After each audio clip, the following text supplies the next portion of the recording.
آج ہم اردو غزل کے بارے میں بات چیت کریں گے۔ دراصل غزل اردو شاعری کی مقبول ترین صنف ہے۔ غزل میں جو خوبیاں ہیں وہ دوسری اصناف میں کم ہی دیکھنے کو ملتی ہیں۔ غزل کو ہم موضوعاتی سطح پر، زبانی سطح، لسانی سطح پر اور اسلوبی سطح پر جب ہم دیکھتے ہیں تو اس کا فن، فکر اور غزل گو کی جو شخصیت ہے ان سب کا ایک ملا جلا روپ ہمیں دیکھنے کو ملتا ہے۔ اردو غزل میں چونکہ اس کا دائرہ فارسی کی غزلوں سے جا کر ملتا ہے اور فارسی اس زمانے میں بہت زیادہ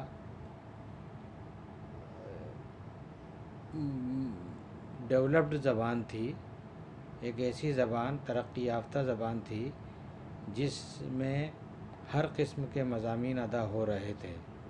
یوں تو کہنے کو غزل کے لغوی معنی حکایات با یار گفتن ہے، عورتوں سے بات چیت کرنا بھی بتایا جاتا ہے، لیکن اس سے ہم یہ اندازہ نہیں لگا سکتے کہ غزل میں صرف عورتوں سے بات چیت ہی کی جاتی ہے۔ غزل کا دائرہ نہایت وسیع ہے۔ اس کی وجہ یہ ہے کہ ابتدا میں غزل میں جس قسم کے مضامین ادا کیے جاتے تھے ان میں ضرور عشق و عاشقی اور حسن کی واردات کا بیان دیکھنے کو ملتا تھا۔ حسن کے نقوش، حسن کے پہلو ہمیں اس میں نظر آتے تھے اور دلی واردات و کیفیات کی نشاندہی غزل میں ہوا کرتی تھی۔ اگر ہم غزل کو ہیئت کے اعتبار سے لیں گے تو غزل کا پہلا شعر مطلع کہلاتا ہے، جس کے دونوں مصرعے ہم قافیہ اور ہم ردیف ہوتے ہیں۔ دوسرا اگر مطلع آ جائے تو ہم اسے حسن مطلع کہتے ہیں، تیسرا مطلع آ جائے تو ہم اسے حسن مطلع ثانی کہیں گے۔